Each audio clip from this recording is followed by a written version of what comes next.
Crime in-charge Praveen Kalavala. Praveen, good evening. Good evening sir. ఇది అసలు ఇంకా అందరూ మర్చిపోయారు అనుకుంటున్నారు కదా వివేకానంద రెడ్డి హత్య కేసు. సడన్గా ఈడీ ఎంట్రీ ఏంటి?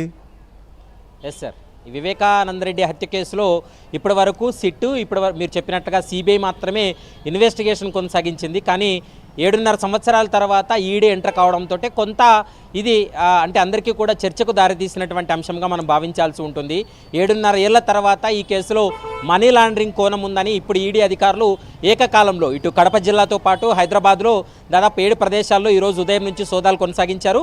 ముఖ్యంగా ఎంపీ అవినాష్ రెడ్డి ఇంటితో పాటు ఈ కేసులో కీలక నిందితుడిగా ఉన్నటువంటి దేవరెడ్డి శివశంకర్ రెడ్డి, మరోవైపు సునీల్ యాదవ్, దస్తగిరి, భాస్కర్ రెడ్డి ఇంట్లో కూడా ఏకకాలంలో సోదాలు చేసినటువంటి సమయంలో ఈ రోజు జరిగినటువంటి ఈ సోదాల్లో కేవలం అవినాష్ రెడ్డి ఇంటిలో తప్ప ఎక్కడా కూడా 1 రూపీ కూడా ఈడీ అధికారులు సీజ్ చేయలేదు. అది కూడా అవినాష్ రెడ్డి ఇంట్లో 24 లక్షల రూపాయల నగదు, 2 బ్యాంక్ లాకర్లను కీలు మాత్రమే స్వాధీనం చేసుకోవడం జరిగింది. మరోవైపు వాళ్ళు ఇచ్చినటువంటి అంటే ఈడీ అధికారికంగా ప్రకటన చేసినటువంటి అంశాల్లో కీలక డాక్యుమెంట్లు, డిజిటల్ పరికరాలను కూడా సీజ్ చేశాం. ఇందులో ఆ హత్యకు సంబంధించినటువంటి నేరానికి సంబంధించినటువంటి ఆధారాలు అంటూ కూడా అందులో పేర్కోవడం జరిగింది. మరి ఈ డిజిటల్ ఆధారాలు కావచ్చు, పత్రాలకు సంబంధించి ఆ హత్యకు ఎలాంటి సంబంధం ఉందనేది మాత్రం ఈడీ అయితే మాత్రం స్పష్టం చేయలేదు. సోమవారం మరోసారి నిందితులందరికీ కూడా నోటీసులు జారీ చేసి ఈ కేసులో హైదరాబాద్లోని ఈడీ కార్యాలయంలో విచారణ జరపాలనేది ప్రస్తుతం ఈడీ భావిస్తున్నట్లు మనకు సమాచారం అందుతుంది. రేపు వారందరికీ కూడా సమన్స్ సర్వ్ చేసే అవకాశం ఉంటుంది. కానీ ఈడీ ఎంటర్ అవ్వడానికి కారణం ఏంటంటే దాదాపు మీరు ఇప్పటివరకు అన్నట్లు 45 కోట్ల రూపాయలు చేతులు మారాయి అనేది హత్య 1 ఇయర్ తర్వాత ఇదంతా వెలుగులోకి వచ్చింది.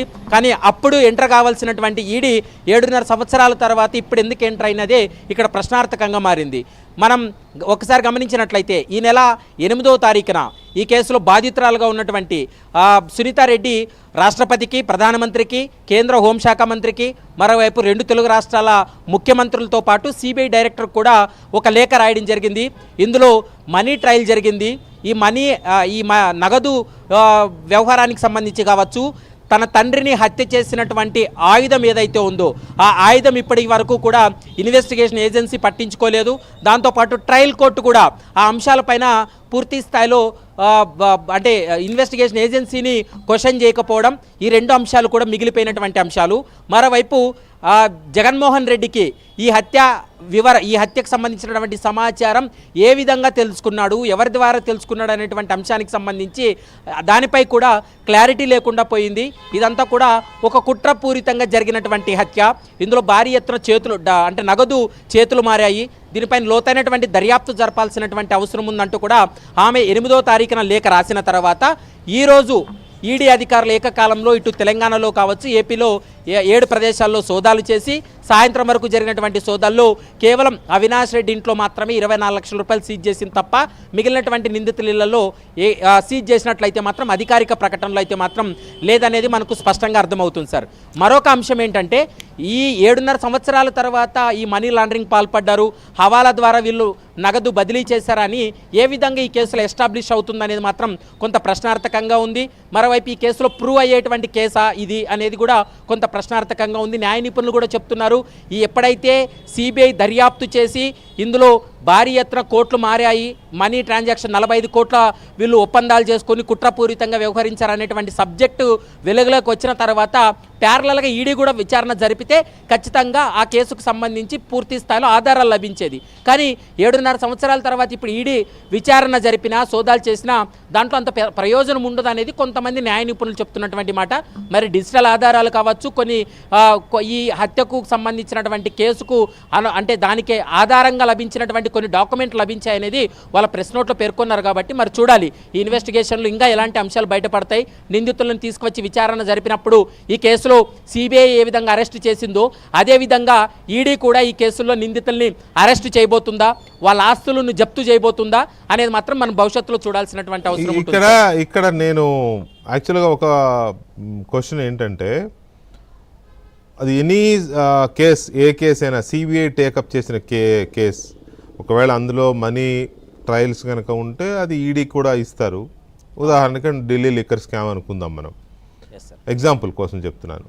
ఢిల్లీ లిక్కర్ స్కామ్లో సిబిఐ ఇన్వెస్టిగేట్ చేస్తూనే మనీ ట్రయల్కి సంబంధించి ఈడీకి చెప్పడం వల్ల ఈడీ కూడా ఎంటర్ అయింది. ప్యారలల్గా 2 ఇన్వెస్టిగేషన్స్ జరిగాయి. సిబిఐ ఎఫ్ఐఆర్ ఇది చేసింది, ఈడీ ఈసీఐఆర్ ఫైల్ చేసింది, అరెస్టులు జరిగాయి. సిబిఐ అరెస్టులు చేసింది, ఈడీ అరెస్టులు చేసింది. ఈడీ అనేది ఒక parallel investigation.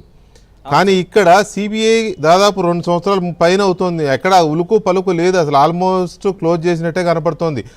Final charge sheet వేసిన తర్వాత ఎక్కడ సిబిఐ కదలికలు కానీ దీని మీద పిలుపులు ఎవరికి ఏమీ లేదు కదా. 2 సంవత్సరాల తర్వాత ఇప్పుడు ఈడీ ఎంటర్ అయింది అని అంటే సిబిఐకి ఆపేసినట్టు అనుకోవాలా, మనం ఈడీకి స్టార్ట్ చేసింది అనుకోవాలా, అట్లా ఉంటుందా? అవును సార్, అంటే ఇప్పుడు ఈ సిబిఐ ఫైనల్ రిపోర్ట్ మీరు అన్నట్లుగా ఫైనల్ రిపోర్టు ట్రయల్ కోర్టులో వేసిన తర్వాత ఫైనల్ ఛార్జ్ షీట్ వేసిన తర్వాత కూడా సిబిఐ ఒక అంశాన్ని అందులో స్పష్టంగా పేర్కొన్నది ఏంటంటే ఈ కేసులో ఇంకా విచారించదగ్గ అంశాలు ఏమీ లేవు, అన్ని విచారణ జరిపాము, ఇంకెవరిని క్వశ్చన్ చేయాల్సినటువంటి అవసరం లేదు. సుప్రీంకోర్టు ట్రయల్ కోర్టు ఇచ్చినటువంటి ఆదేశాలతోటే చైతన్యరెడ్డి కావచ్చు ఈ కేసులో సునీల్ యాదవ్ తమ్ముడిని విచారణ జరిపి వాళ్ళ ప్రమేయం లేదనేటువంటి అంశాన్ని మా ఇన్వెస్టిగేషన్లో తేల్చామంటూ కూడా సిబిఐ ఇచ్చినటువంటి రిపోర్ట్లో ఉంది.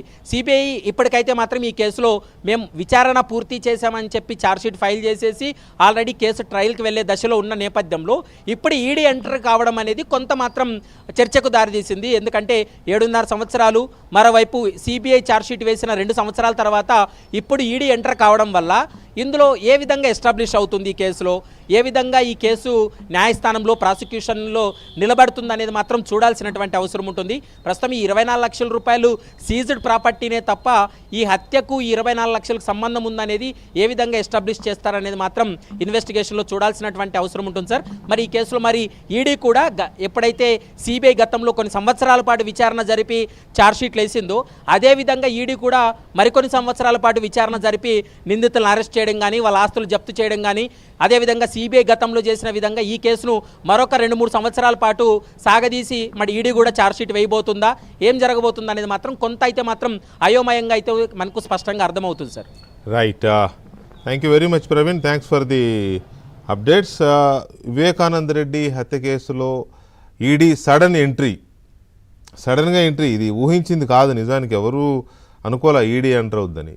ఈడీ ఎంటర్ అయిపోయి ఎప్పుడో 7.5 సంవత్సరాల క్రితం జరిగిన హత్య కేసులో అప్పుడు ఎవరికి డబ్బులు ఇచ్చారు అని ఇప్పుడు సోదాలు చేస్తే వాళ్ళు ఆ డబ్బులు అలాగే మంచం కిందో పరుపు కిందో దాచిపెట్టుకున్నారనుకుంటుందో ఈడీ, మరి ఏమో నాకు తెలియదు. కానీ మరి ఇప్పుడు సోదాలు చేసి ఏం పట్టుకుందామని సామెత చెప్తారు, కొండను తవ్వి అన్నట్టుగా, ఇక్కడ అది కూడా దొరకదు.